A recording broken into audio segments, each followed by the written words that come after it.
Hey everybody, welcome to Go for Green Living Homestead. My name is Daniel, and today I'm doing a video on something very important to me. I was tagged in this video by Troll Forge, and I'll put the link below in my description.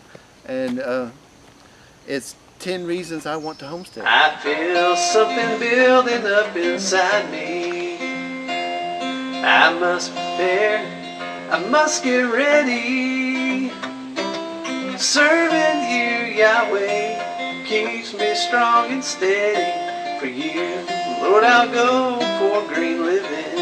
And this one's important to me, you know, and it's deep, it's part of me. It's because the reasons I homestead, and I have been homesteading since 1996.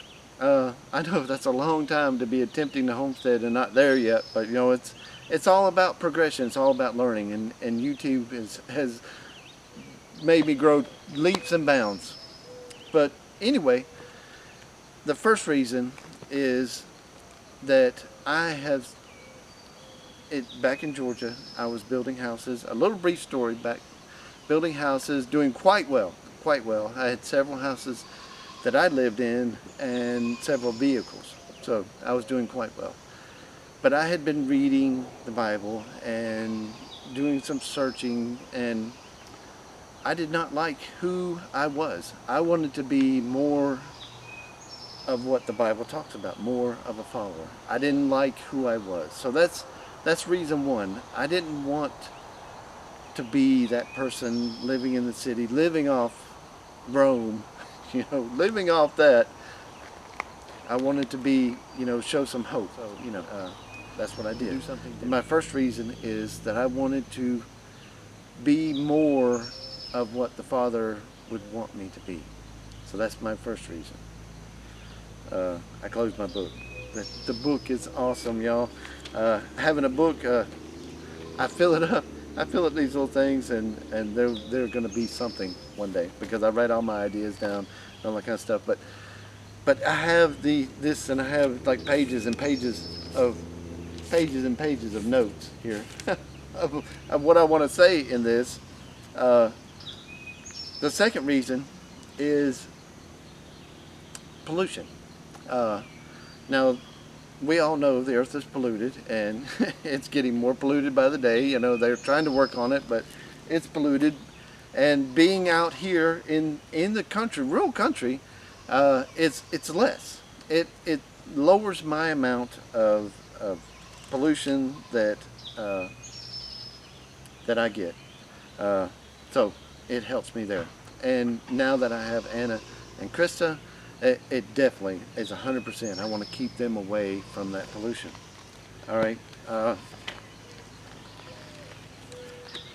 Now, this is going to be a little on the spiritual side, because that's why it's important to me, because it's spiritual reasons. I feel, my beliefs, that Egypt, you know, little backstory. Egypt, the slaves they talk about in the Bible, they didn't go, well, they did go capture some, but most of the time it was when they couldn't feed themselves or couldn't do something, so they sold themselves in slavery. So and it happened a lot. So, and I feel the world is similar to that now. I see people working and working and working and working and working every day, you know, 7 days a week, 12 hours a day, you know, just to survive. I mean, we, don't get me wrong, we do without things. I mean, we do without toys, we do without new vehicles, and you know, that's the price we pay, not getting into that rat race.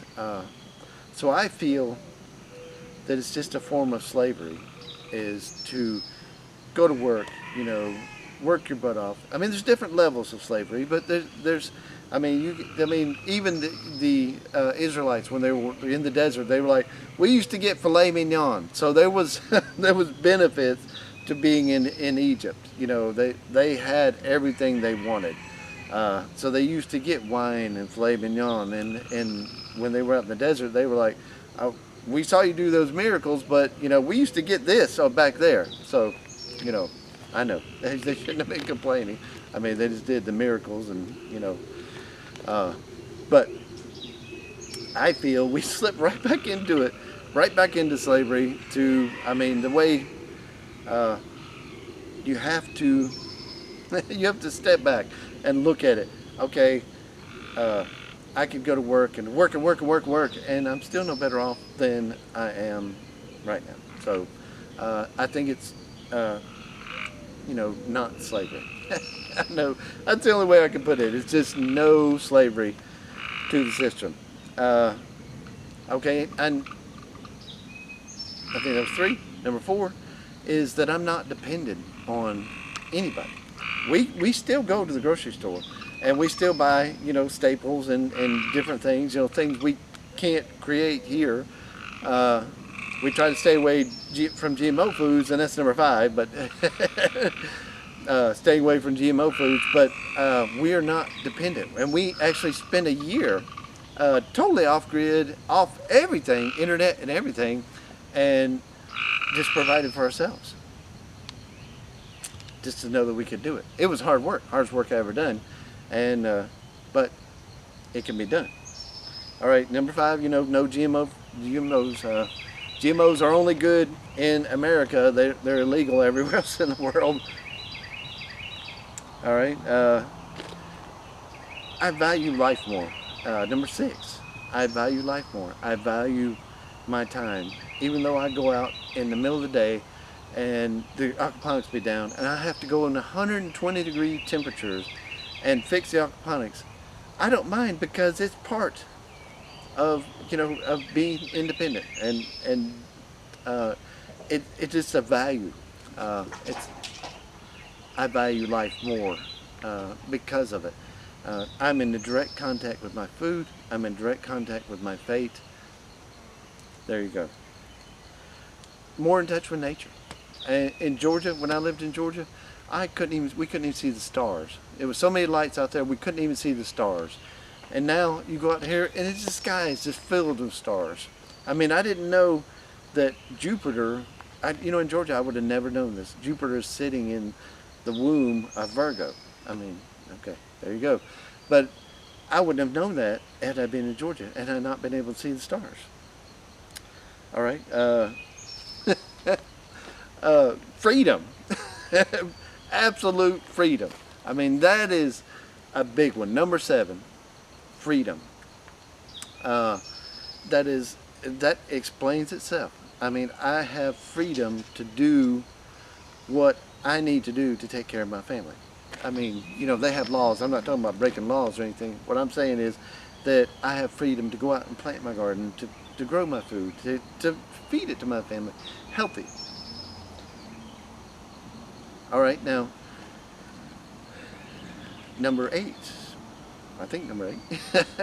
Number eight is in the city. We all have to go into the city. We all have to do things in the city. When we go grocery shopping or we take it into the doctor's appointment. We're just bombarded by the world and the world's ways, and sin.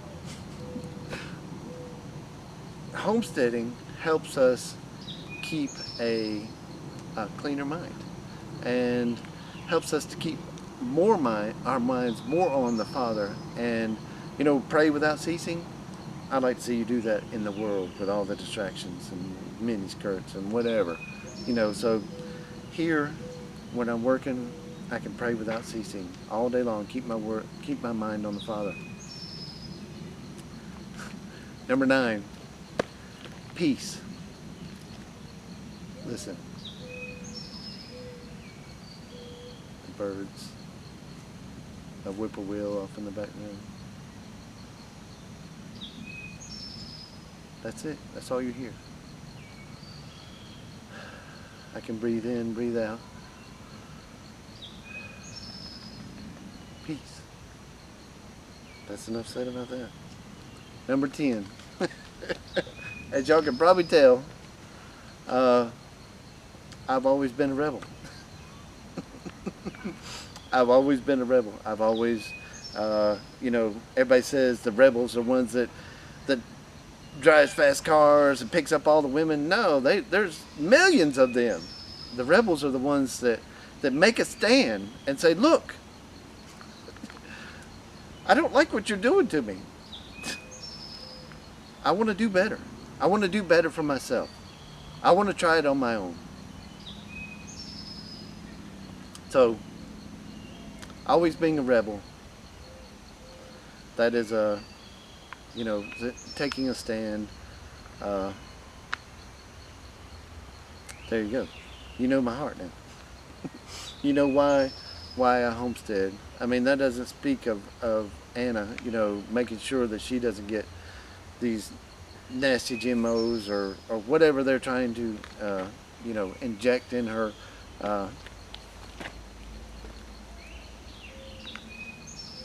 It's freedom.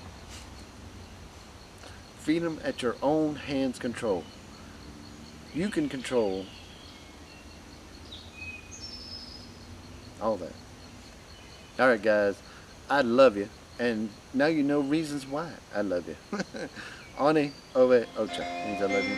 Living the way you meant for me to live is what I strive to do every day. As I live off the land, lead me at your pace.